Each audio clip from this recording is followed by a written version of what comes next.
தினமும் மலம் கழிக்கும் முறையை கொண்டு குடல் நோயின் அறிகுறிகளை தெரிந்து கொள்ளலாமா?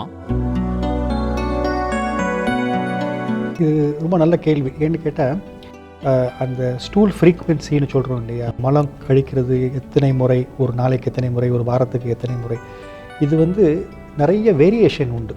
மக்கள் மத்தியிலேயே நிறைய வேரியேஷன் இருக்குது. இது நார்மல் அப்படின்னு ஒருத்தருக்கு ஒரு நாளைக்கு ஒரு தடவை போகிறது நார்மலாக இருக்கலாம், இன்னொருத்தருக்கு ஒரு நாளைக்கு 2 தடவை போகிறதே நார்மலாக இருக்கலாம். சில நேரங்களில் சில மனிதர்களுக்கு ஒரு வாரத்திலே ஒரு 4 தடவை தான் போவாங்க. அது அவங்களுக்கு நார்மல் பேட்டர்னாக இருக்கும்.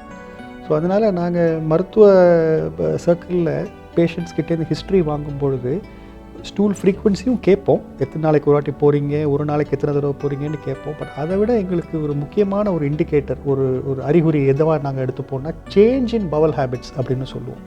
உங்களுக்கு ஒரு நாளைக்கு 2 தடவை போகிறது நார்மல், ஆனால் கடந்த 6 மாதமாக நீங்கள் 3 நாளைக்கு ஒரு தடவை தான் நீங்கள் மோஷன் போகிறீங்க அப்படின்னா அந்த பேஷண்ட்டுக்கு சேஞ்ச் இன் பவல் ஹேபிட்ஸ் வந்துடுச்சு. அது ஒரு நோய்க்குண்டான அறிகுறி அப்படின்னு எடுத்துப்போம். அதே நேரத்தில் ஏற்கனவே நம்ம பேசிக்கிட்டது போல்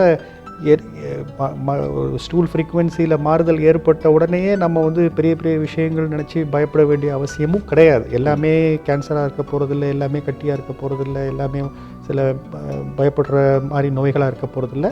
ஐபிஎஸ் போன்ற விஷயங்களும் இருக்குது, இரிட்டபிள் பவல் சிண்ட்ரோம். அது நம்ம இதுக்கு முன்னாடி கூட நம்ம அதை பற்றி பேசணும்னு நினைக்கிறேன்.